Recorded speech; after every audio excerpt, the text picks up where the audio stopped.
Hey, happy Friday, y'all.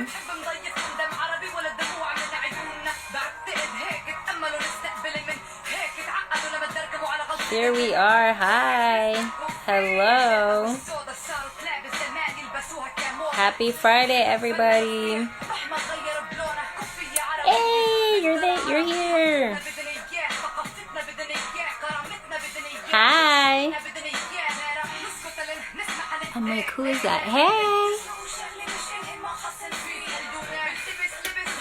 Happy Friday. We got some Shadia Masood playing in the background. She's one of my all-time favorite MCs. She is often referred to as the Arabic queen of hip-hop. Palestinian sister, grew up in England. London, I want to say. Hi, Elizabeth. Hey, well, thank you. SF in the house. What's up, Frisco? Okay, I'm going to bring my sister on and let's get the show on the road. We got Oasis for Girls with us today. We're so excited. So let's bring them on. Hey, welcome, Nikki. Welcoming Oasis for Girls. So we're really excited. Hey! Look at Friday. us! I'm trying to still work with like the lighting and everything, but you can see me, right? Yeah, and your beautiful hair. Your hair looks gorgeous. Look Thank at you. So Thanks. I was just saying happy Friday, obviously, and also wanted to give some context that this is our first of a series with some guests for About Face. So as you know, we've been doing Instagram Lives every Friday. This is number 8, but this is the first of a series of Instagram Lives with guests. And I am super excited to introduce y'all to Elizabeth, with an S, please, who is Salvadoreña and Mexicana, born and raised in the Bay, turning 28 next month. Okay, girl, we see you. We see you. You're going to have to tell us what day so we can celebrate you. Elizabeth has been working with youth and communities and families for over 8 years now. We're going to get to hear a little bit more about that. Currently, she's a program director with Oasis for Girls.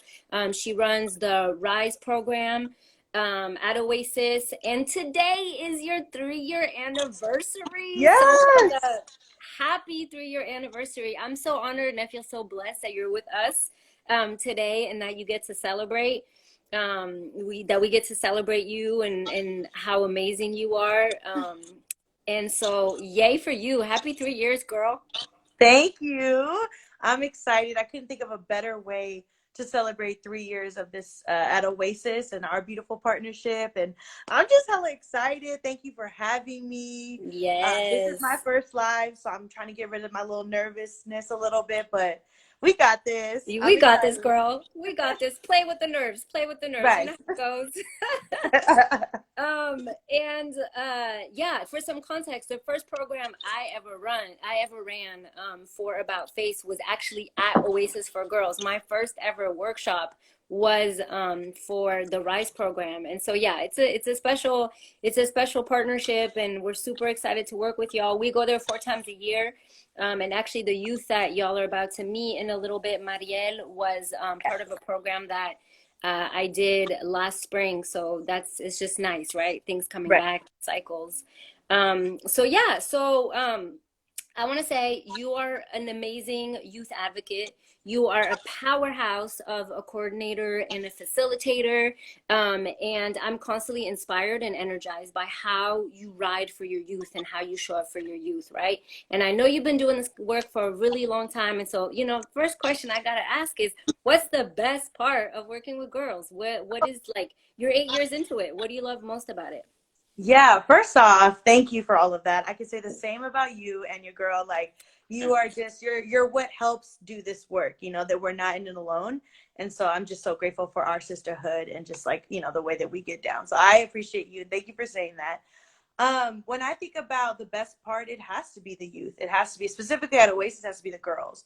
I think that being able to build those relationships with them and get to know them, and the more older I get, the more I realize how much I enjoy storytelling and story sharing. And I think that to me, that is the beautifulest part about working with young people, is you get to hear their stories, you get to hear their experiences, their identities, their them, you know what I mean? And embrace them and empower them and tell them like, hell yeah, keep doing you, be you, talk how you want to talk, be who you want to be, and know that I'm always gonna like hype them up, you know what I mean? And so I think that just getting to know them and watching them grow.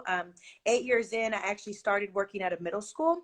So there's fifth graders that are now graduating high school, and it's crazy to see that kind of full circle. So yeah, it's been amazing. It's been a long ride, but I'm just getting started. I'm about to be doing a lot more, and yeah, so I'm happy to be here too. Yeah, me too. And Elizabeth and I have some great plans for our summer, which we won't reveal yet. We're gonna keep you on the edge of your seat, but keep an eye out for the amazing collaboration that's about to pop off this summer between our organization and Oasis for Girls. Yes. So let's get right into it. Let's do it. Right, since we're here. No.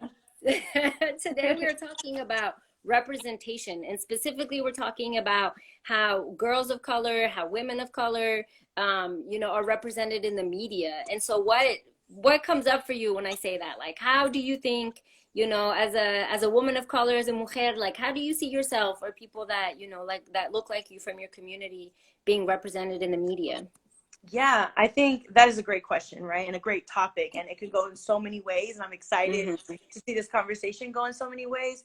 I think for me, the first thing I think about is specifically my age and what I grew up seeing and what I see now. And I truly see a big difference. I think that growing up, representation wasn't something that I saw. And I think that, to be quite honest, it was a lot more negative. I think that there was a stereotype of what it meant to be a Latina, and that's just one part of my identity, me being a woman of color. But then even when I think about specifically when we talk about media and women, this thing around beauty, and I've always been, a thicker or chubbier girl, and so like that wasn't something I saw. And then when I did see it, it was very negative.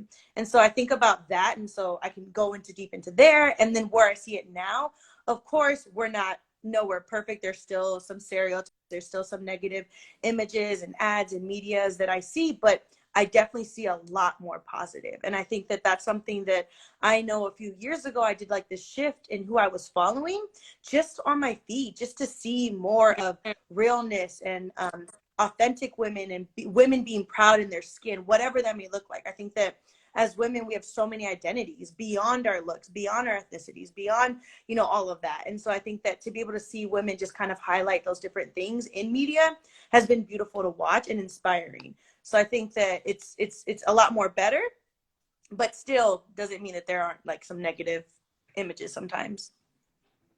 Right. So when I asked you kind of what examples you wanted to look at, you threw out this particular, you threw out you threw out a particular brand, right? So can you tell me more about why this is who first came to mind for you, especially when we're talking about those beauty ideals and body image? Yeah, I think that I actually first saw this when I was at Oasis, when I think one of the media literacy workshops, and I was shocked. Like, I think that when I grew up, I saw very what I call like subliminal, like, okay, it's like kind of low-key shade, low-key kind of, racist or low-key kind of sexist. But when I saw this, to me, this is just like really straight up disturbing. Like, it's just like, what is going on here? I think that beyond beauty, right? Obviously, she's a lot thinner, and that's some of the first things that I noticed. But this, like, kind of where sexual violence kind of comes into place. Why is there so many men? Why is she on her back? The way that she's positioned.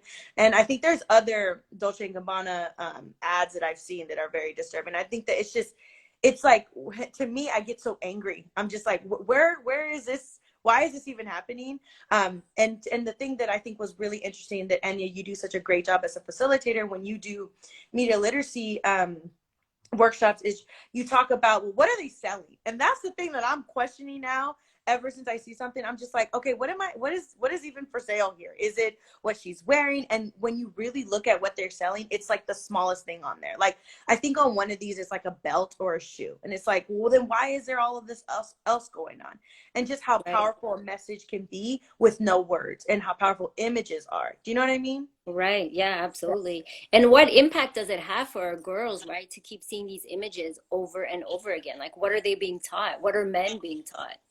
That part right there too. I mean, definitely with young girls, I think that it's just this message. One, it says that this is okay to be out there. I mean, that's a big message, right? Like, who cares how we feel with all of this, because if it's already being broadcasted, is why I think I get so angry. It's just like, who okayed this? So I think that Hmm. that's a message that young girls receive, is that when they hear or see things, it's a message saying that, hey, this is being tolerated, you know? And so I think the message is that, oh, we belong on our backs, and that we need to be submissive, and that men, and then I think that the image that it sends to young men or boys is that they're powerful, that look at all the numbers, and that they're looking down. Like, body language is really important. And I think that that's something too. If I mean, we could dive deep into there too. It's just like, I think that a lot of the time, specifically around sexual violence, there's this shut slaming and victim blaming thing that's going on, where it's always the girls that, like, hey, don't wear that, don't be out late, don't change the way, don't be too flirty. Like, why is it always that women are being told what they got to change? Why can't men just not assault and not harass? You know what I mean? And let's start there, and let's do that Right. angle. And I think that that's, starting to be talked about, but needs to be talked about a lot more. And so, yeah. Absolutely. Yeah, I was reading recently a woman, I think she's a news anchor, and she said something along the lines of, I don't want to dress too sexy because I don't want to take away from what I'm saying. I don't want to distract people, is what she said, from what I'm saying. Or, I've heard that from women. I don't want to distract from what I'm doing. How do you feel about that personally? I just, my face kind of said it, like, that's Right? like, that's like not something I'm feeling with. It's like, as especially women, we're the first to apologize, we're the first to be sacrificing, or being flexible. And it's like, why do you need to change or tone your beautiful, authentic personality down? If you want to dress sexy because that's how you express yourself, do that and feel empowered by that. And it sucks that we live in a society where a lot of times that's not how we feel we can do. And the fact that she doesn't want to be distracting, like, that to me is like distracting. Like, be distracting, be loud, be out there, like, show who you are, and embrace it. And I think that, I know for me personally, as a young girl, when I was in high school and middle school, I wasn't told that. If anything, I was told the opposite. Quiet down, don't say nothing, don't be this. And those stereotypes kind of kick in too. And so I think the more that we're sending that message of, like, be you, be proud, and embrace Hmm. that, is why I'm so happy, and I feel so fortunate to be in this work where I get to meet with girls 3 times, these cycles that we do with them, and I get to actually express myself and tell them, this is who you are, and I want you to feel safe, especially when you come to Oasis or whenever you're around me, to always embrace who you are.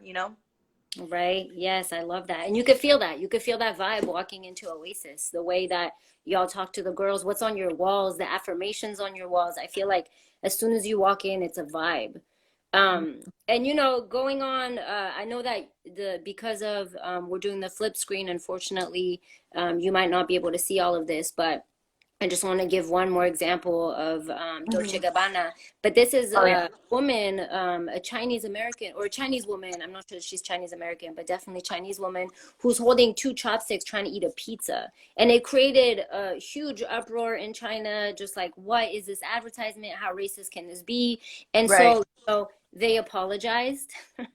And this is just a screenshot. I just had to share this with y'all because I don't know if you can see their faces, but if you can just, get closer to your phone screen and just look at their faces. As these are, I'm guessing, the two of the designers or whatnot of Dolce Gabbana, but their just face are just like, all right, I guess we got to do this. I guess we got to apologize. But also that goes back to something we talked about last week, is when there's enough of an uproar and enough, folks upset with something, it does make a difference, right? But Mm-hmm. I just found this particular image funny, and also this notion of how race and gender intersect, right?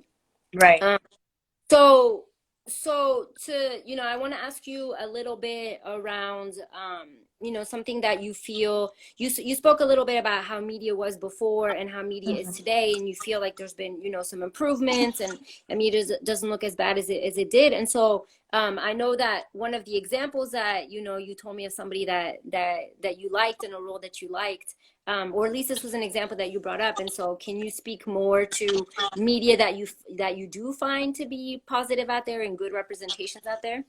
Yeah, so I know I gave you some examples, and the thing about it is that when I was thinking of these, I'm like, I know I'm forgetting some. Like, I know that there's more out there, and I think that that's why I always love the conversations and when I'm being educated by the people, like, hey, do you follow this person? Have you seen this show? But I know I reference, which I didn't even realize until after, that I gave you all Netflix show, which I just want to kind of shout out Netflix a little bit. I don't know how to say that, but like basically that I think that I'm really enjoying sometimes a lot of their shows and that representation. And so I think her Instagram is like, she is dash or dash something. And so I really love her just because I love any woman, honestly, that's just so proud of who she is and never changes how she speaks. She has like I think she's Dominican. I know she's Latina, and I am almost certain that she's from New York. So she has that like New York accent, which I love. Like, I wish I had that accent. So I just think that she's just like, she doesn't. And I know that, for just like a quick side note, that's growing up was an insecurity of mine as an English language learner and as someone that grew up in certain neighborhoods where I talked a certain way. And I think that when I was in this professional setting, I got told to, what's the word? Code switch, right? And so I think that she never does that. Like, she just talks how she talks, and she'll say things, and she'll be in interviews. I know she has a podcast I just started listening to.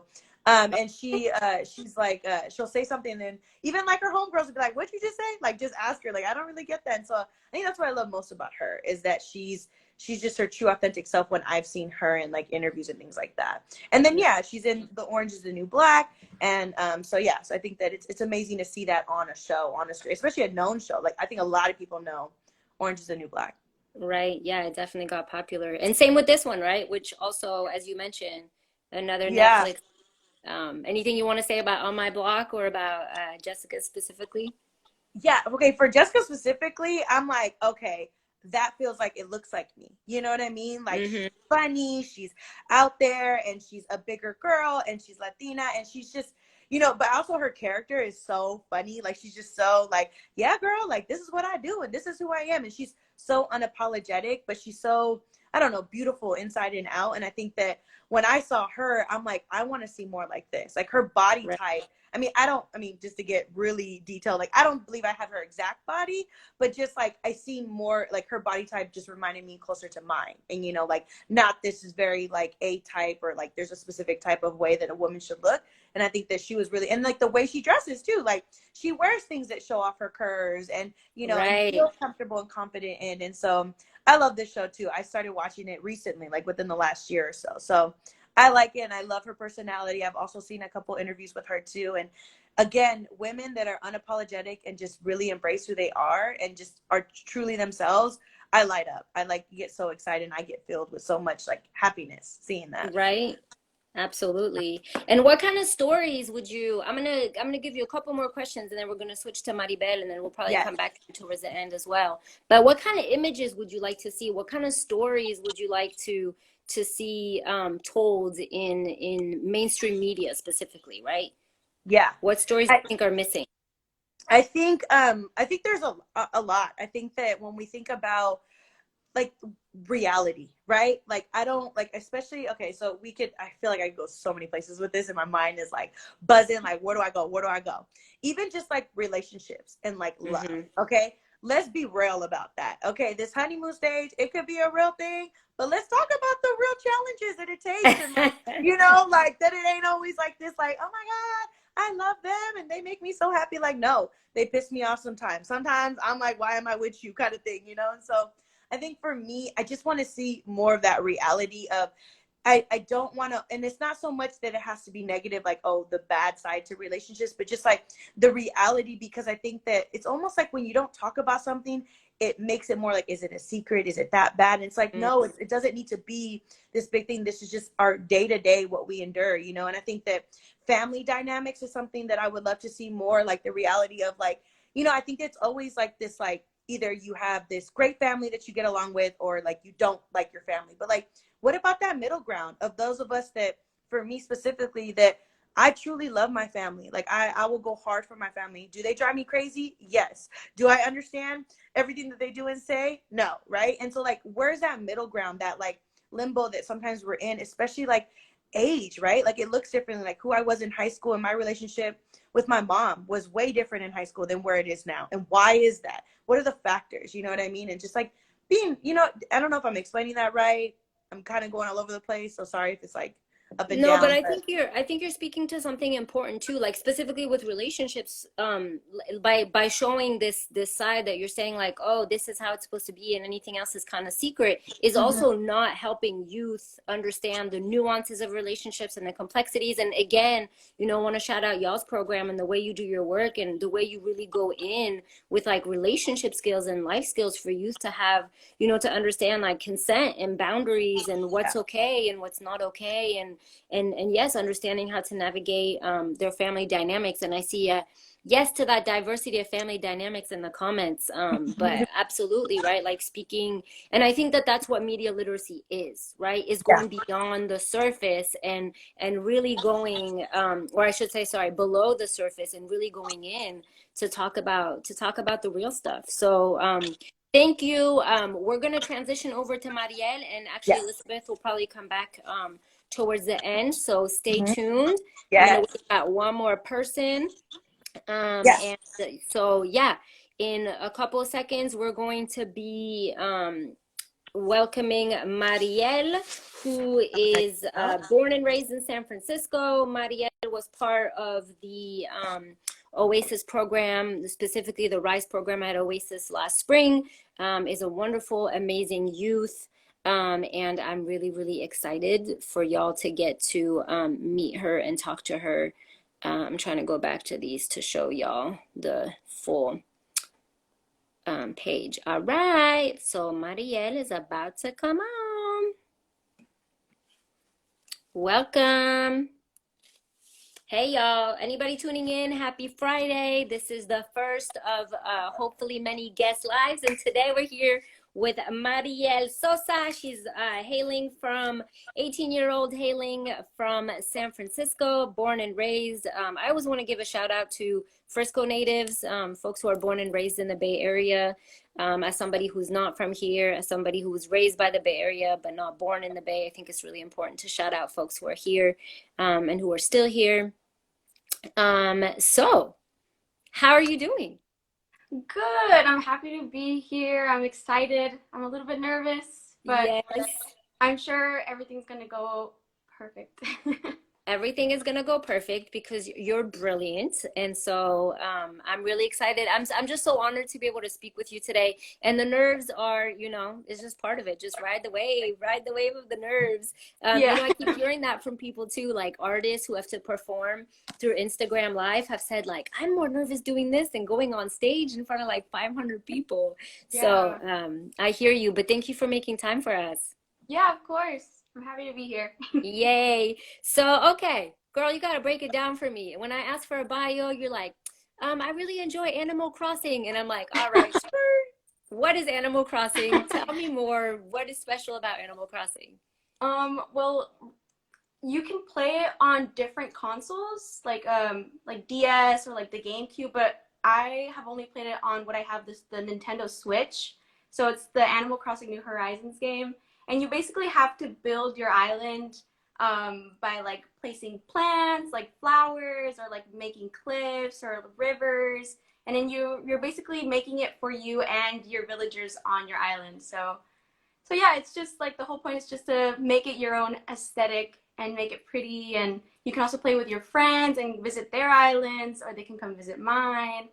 And yeah, I mean, I really like it because it's relaxing, and I get to make it my own thing, you know, like just design it and just make it mine. Right. Cool. Thank you for educating those of us who are, you know, maybe a few generations behind on some of this stuff. Okay, and another personal question. So I peeped some of your Instagram posts, and wow, you have a gift. You have a gift just from like the aesthetic of your page to the editing of your page. And I know you mentioned that you really like photography. So tell me more about that. How did you get into photography, or or how deep in it are you, and what do you like most about it? Well, I think I first got into photography when I started watching like a bunch of YouTube videos, and like all the YouTubers that I watched at the time, which was like sixth or fifth grade, they all had Okay. like really pretty Instagrams. Like they would edit it, but back then like it was really popular to have like super high saturated photos, and I don't know, there was just like a lot of different like styles of editing their photos, and I was like, wow, like I really want to do that too. And at the time, I didn't have like a camera. Like I think I had like an iPod at the time, and I couldn't take that well of like quality photos. But once I finally got my first iPhone, like that's when I was like, oh, there's so many apps that I can download to edit my pictures and like add stickers or change the lighting or and after like downloading those apps, then I started looking into like how other people edit their photos, and they would like post tutorials on how you can add other effects and yeah, and also like working with like the lighting that you have and working with like props that you have and just like different poses. So yeah, that's sort of how I started like developing my I don't know, like photography skills. Yeah, speak on Yeah. it. That's amazing. So there's so much of that that feels really self-taught. I mean, I Mhm. understand that you learn from other people through different means, but you did that, right? It was your discipline that got you those skills, and I feel like this could be a whole other Instagram live of you Yeah. just breaking down photography, and maybe we could talk about that in the future. Yeah. Um, so you're an 18-year-old senior. You've been doing school online for the last 2 years now. So that in that part, nothing new to you. Yeah. I also want to uplift Chicana from Frisco because I did Yeah. mention you were SF native, but we gotta wrap our roots. Yeah. But my question right now is, what is it like being just a few weeks away from graduation, given the time that we're in? And do you have any advice for other youth in terms of just like self-care and coping and looking ahead post graduation? Yeah. I think right now as a senior, it's a bit sad because a lot of these things, like senior events, were, I mean, they weren't taken away, but they just can't happen right now due to the circumstances. Like prom, like my senior prom, I was ready for that. Like I bought my dress. I had already like I was gonna do my makeup, my hair, and everything. And once I found out that it was canceled, I was just like really sad because I had prepared a lot. But I think looking at like sources that I have at home, I can recreate all of those things. Like a lot of people right now or a lot of seniors right now are recreating like their own at-home prom with like their family, and they're dressing up on their own and they're having their own celebrations at home. So I already have, and I highly encourage other seniors to do that too, because for most due to like COVID-19, I think that we can use like what we have.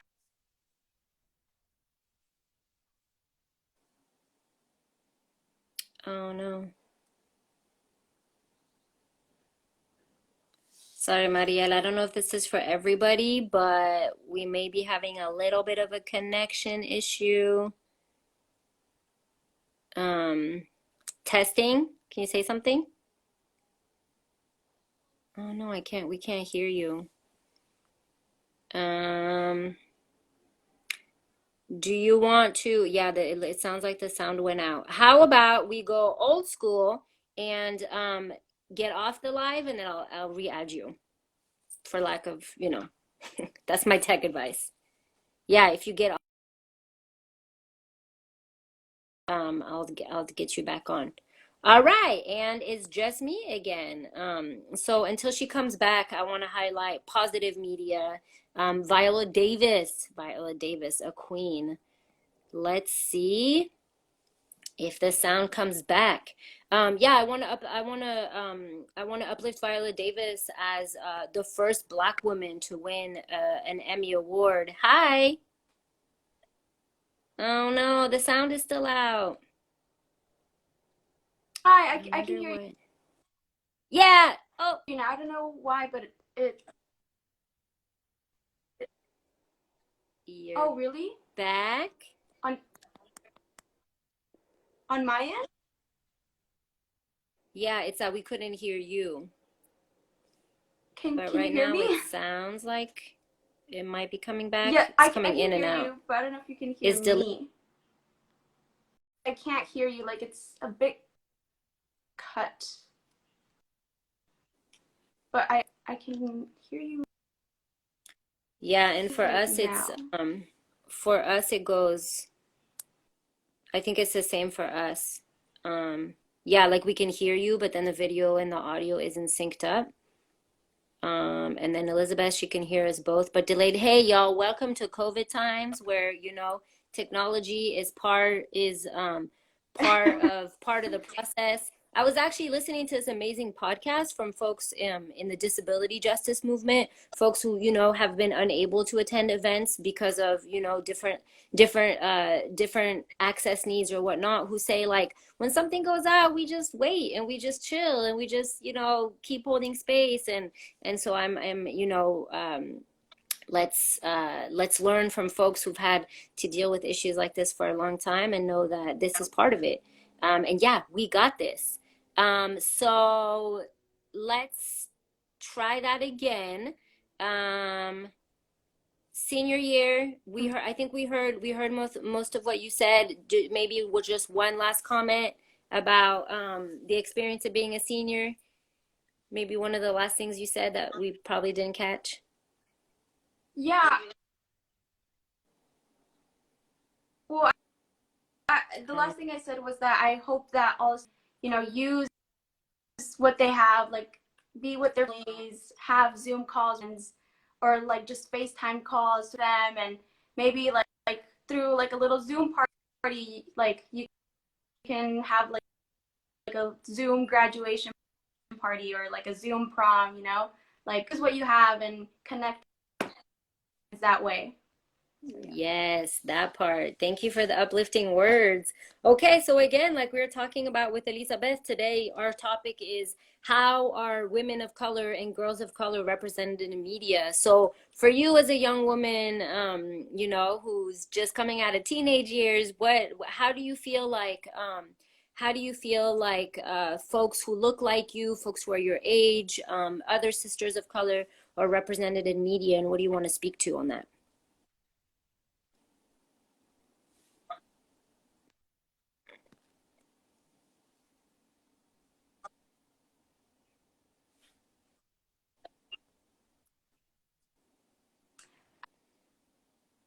Okay, so I'm I gonna think ask folks what to I've been comment, seeing but I a actually cannot hear Marie.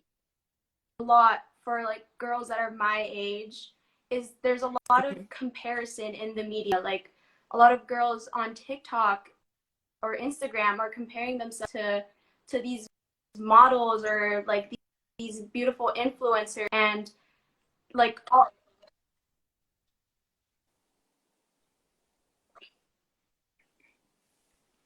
Okay, so let's try something else, because I feel like oh, there is a lag and sometimes we'll hear what you're saying a little bit late. Do you mind hopping off I'm and not maybe sure if you restarting can your phone? Um, the that was sound one of is the advice I gone. gave earlier.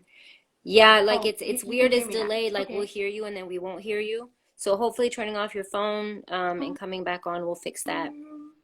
We'll be here. A good sport about it.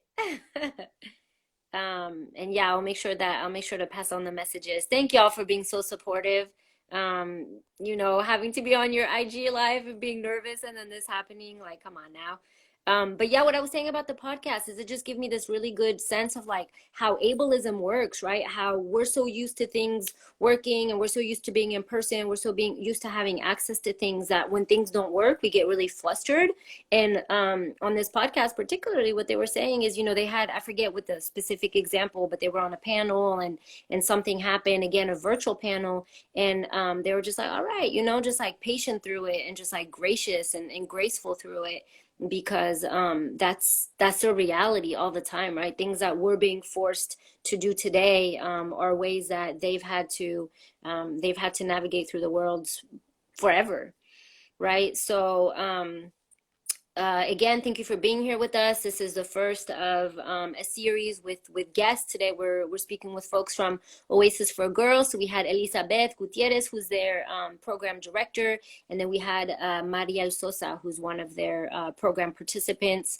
Really, really, really amazing youth, really amazing photographer, and I'm really excited to hear what she has to say when she comes back. And in the meantime, again, I wanted to uplift Viola Davis, and I also wanted to uplift Lena Waithe as the first Black woman who got the comedy, what is it, Comedy Writer Award. So this is a big deal, right? It's a big deal when you're looking at the statistics around who's behind the scenes and who are the folks who are writing stories and who are creating stories and who are producing the stories. It's important to have women of color if we're talking about how women of color are represented, right? And just women in general in the industry. It's a really, really small percentage of, for example, directors that are female, right? So in the top 100 movies of 2019, for example, it was about 89% were male and 11% were women. And of those women, how many of those were women of color? All right, so Mariel is back. Let's bring her into this live and cross our fingers that the sound is going to be on point. So yeah, that's 11% to 89%. And then Hey, I hope you can hear me now. yes, hey, welcome back. We can super hear you now. Look at that. Sometimes it really is just start the phone over. Yeah, I think it was wrong. I don't know. It's okay. Who knows? You know, at the end of the day, it could be my internet. That's just not whatever. We don't know, but we're here, and your audience has just been sending you all the love. I know you didn't get to see the comments, but you will when you hopefully get the YouTube video after this. But you have a very, very supportive audience. So please let us know, how are girls of color represented in the media, and how do you feel about it?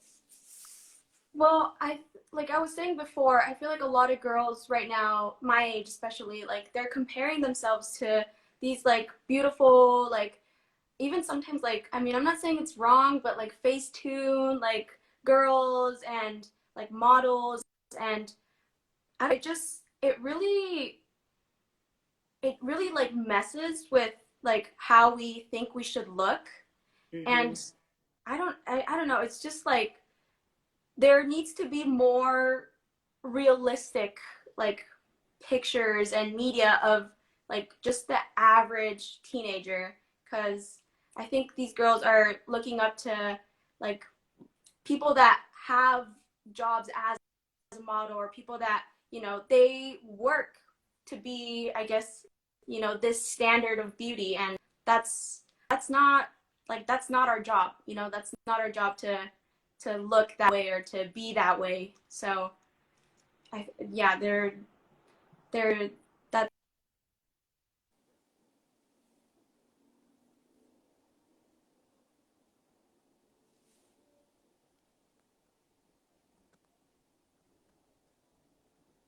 Okay. I feel like a little lag again, but it's okay. It's gonna work. So, you mentioned specifically Corona and Budweiser ads, with like some just really, really problematic, like some really, really problematic representation of women. And so I pulled a few ads, this being one of them. I really hope that this lag, did it cut again? It sounds like it, yeah.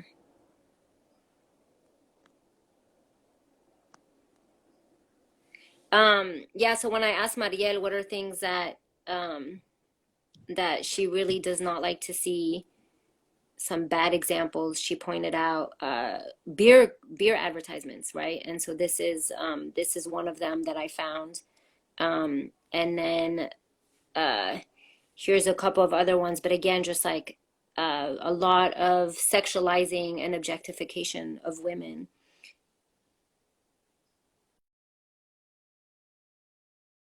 see you fine, but yeah, the audio. Oh, she left. Okay, well, let me show you the ads in bigger. But this one just straight up says brown never looked so tasty, and it's a woman of color. And I was just like, ugh, gross.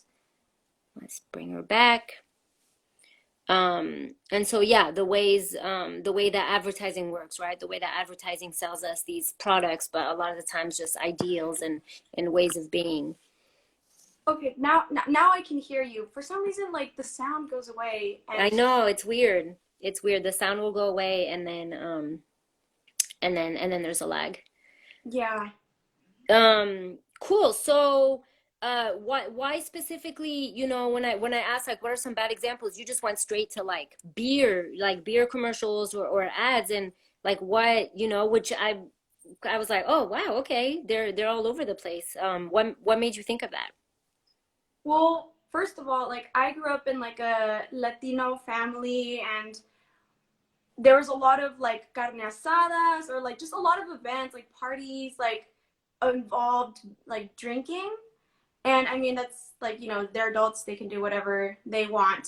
But I think like the ads that come with the beer is just so like over sexualized. Like, why does this girl, you know, that is so young, like that she could be your daughter, like, why is she like, you know, out there and like advertising something that you're drinking? Like, I don't know. I feel like that just makes it normal for, you know, those, you know, people that consume that product to be like, oh, okay, well, you know, if this girl is like this on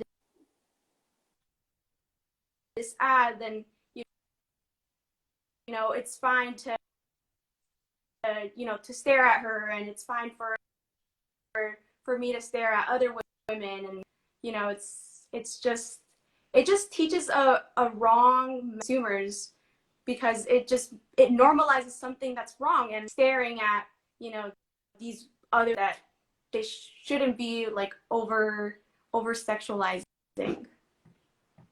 Yes, absolutely. It's creepy. It's creepy. Um, and then you mentioned as examples, you mentioned Casa de las Flores, which is a Mexican telenovela that is Yeah. on Netflix also. So, you know, I guess we do kind of have to give a shout out to Netflix because a lot of the examples we picked are from Netflix, and I know they've been committed to increasing diversity. So tell me about this show. What made you think of this show specifically?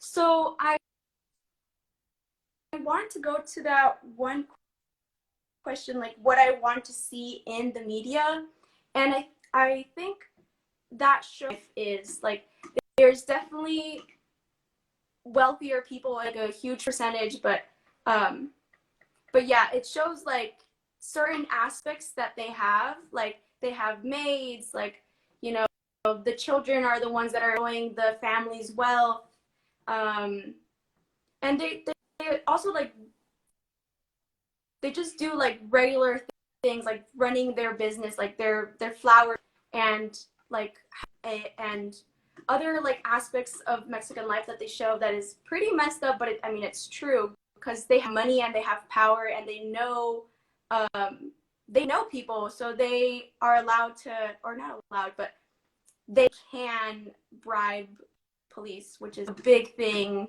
in Mexico. Like there's a lot of corruption, and that show, even though it shows it as a joke, I mean it still shows it. It brings light to it. So I think that show shows aspects of how, you know, Mexican life is, and yeah. Right. And then what a contrast, you know, I've heard a lot of different things about this show too. I've heard like from you know, some folks who are also from Mexico who are like, "Oh, I found a lot of similarities," and then also a lot of folks being like, "Well, these are a lot of light skins, white passing Mm, Mexicans." And so then when you brought up another example, a movie that is just brilliant, Roma, I was like, "Okay, now we're going in." So tell me yeah. why example came up for you, or why this film? Well, yeah, that, yeah, I feel like is a perfect example of showing like, you know, the average working Mexican that works in, you know, regular jobs, at least regular in terms of like people working in Mexico, like a lot of people, they work in like restaurants, they work selling food outside. A lot of it is like outside, like selling on the street, like how do you say it? And it shows other side of like Mexican life where it's like the white passing families, and something that I would really like to see more. It shows an accurate depiction of, you know, these two sides of Mexico. Like, yeah, it's something that should be, I don't know, more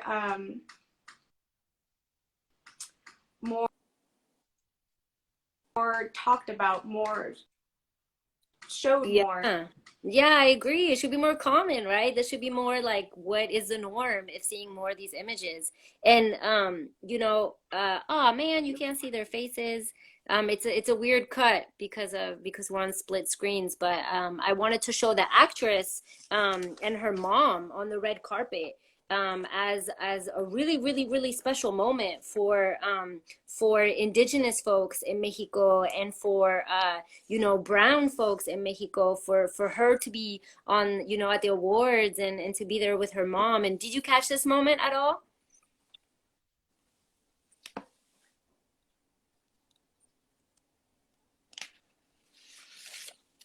Oh, well, our sound cut off, but sorry, Mariel. Yeah, I did. I think Vogue or one of like the really magazines did like a cover on. Yes. And I was saying that magazine did like it told her story. It's like, wow, like they're finally showing brown skin, like, you know, Mexicans, and they're empowering her. They're empowering like where, you know, she is. Yeah. Yeah, and I think that that representation, right? I think we talk about representation in media as far as like, let's have characters that are not stereotyped, and let's tell the real stories, and also let's be represented in all the ways, right? So when you see indigenous women being elected into positions, governmental positions, that's representation, right? When we see an indigenous woman walking down the red carpet, and the statement she's making, bringing her mom, right, bringing the generations, her ancestors with her, is really powerful. So I was so glad that you picked that one. I was like, oh yes, Roma, let's go in on that one. And what kind of images would you like to see? What kind of stories would you like to see, especially as somebody who's more of in mainstream media, and what kind of stories would you like to see told in mainstream media?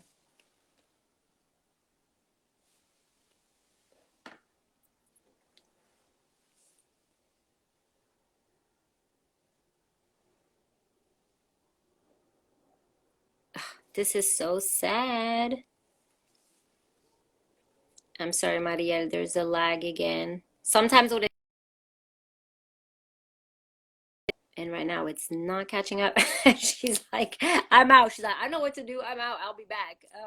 You know, this is why I love young people. She's just like, I see the problem, but let me fix it. So she is back. Coming back now. Okay, hey, somehow the sound went out again. I don't know why it keeps on going out. But I did catch the last thing that you were asking me, and then after that it went away. I don't know now, but yeah. Go ahead. Yeah, sure. What, can you ask that being again? Somebody who's working with photography, who's working with images, what kind of images do you want to see more of in mainstream media? What kind of stories do you want to hear more? What kind of perspectives do you want us to uplift in mainstream media? Well, like I said before, I really like to hear more about the everyday life. For example, Mexican, because like I said, they're giving us this like, wealthy perspective, like this perspective of a wealthy family, the way that they're like showing us, like, for example, like the life of a Mexican person. I gave you that media example of Narcos. Like they're showing people, dealers, like, oh, there must be a lot of drug dealers in Mexico. Like that must be how a lot of rich people are, and that's how they get their power. And they're also like showing how um like a Mexican family is, under the power of like a higher boss, like a higher power boss, or they're working for someone else, and they're kind of like to work, and how they work, and how they interact with their family, how they interact with the people that they see on the street, things like that. When I go to Mexico, like my routine over there is way different than it is here, and my everyday life it's so beautiful because I get to interact with so many people and get to do so many things that I just can't do here because of the different lifestyle. So yeah, I would really like to see, everyday life. Yeah. So what do you think it would take for those stories? Like, what do you think it would take for those stories to get to, to be one of the next Netflix hits or one of the next movies that is presented an award at the Oscars? What's lacking in the behind the scenes world in your minds?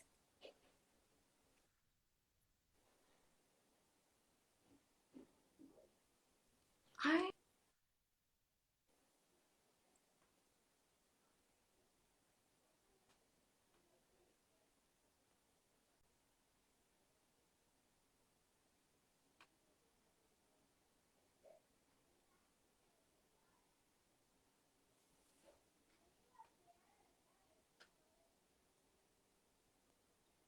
I'm just over here hoping the sound catches up, but it doesn't look like it's catching up. I feel like we owe Marielle a redo because there's so much wisdom coming from this youth. Marielle, I'm sorry, we can't hear you. We couldn't hear any from the beginning of that answer. I was waiting for the lag. And what I was saying is like way for us to capture these answers and capture this conversation in another way. And so keep an eye out as Marielle, Elizabeth, and I think through how to bring Marielle's wisdom to your screens, whether it's through Instagram Live or perhaps Zoom.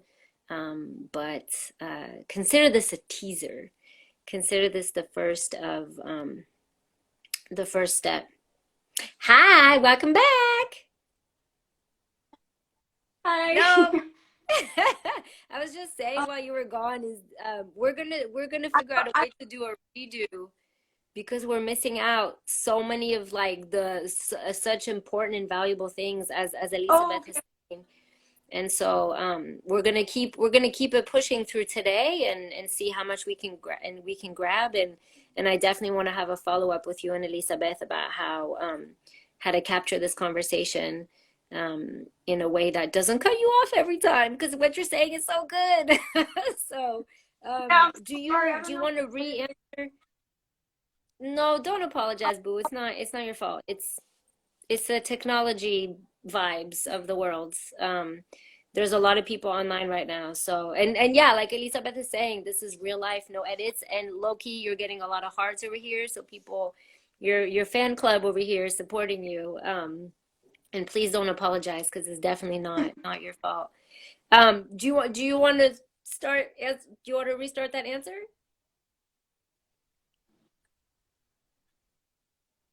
Okay. Oh, but the sound. Yeah. I was saying that Okay. I think a way that they could Yes. Now we can. Hello? Okay. Okay. How they did in the movie Roma, like they had like a really big statement by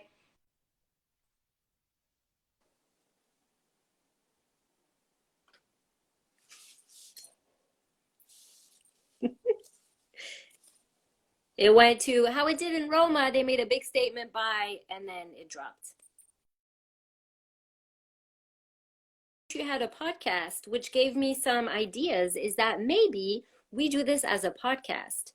Um, because obviously there's a lot that she's saying, and I'm like, I don't know about y'all, but I'm like at the edge of my seat, like trying to get closer to my screen to hear what she has to say.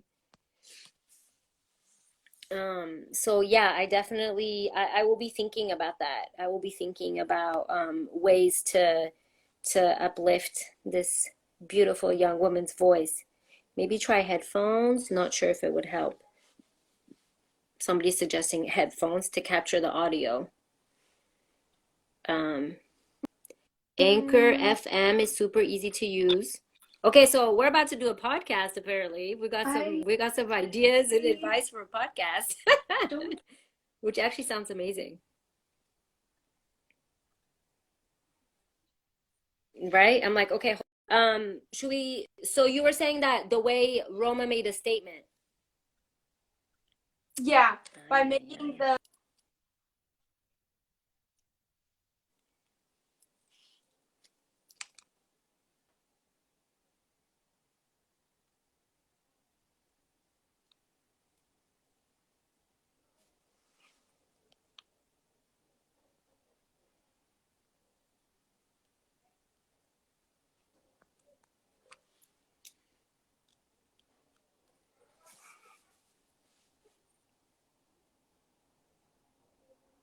Okay, boo, I feel so bad that I just keep having to be like, sorry.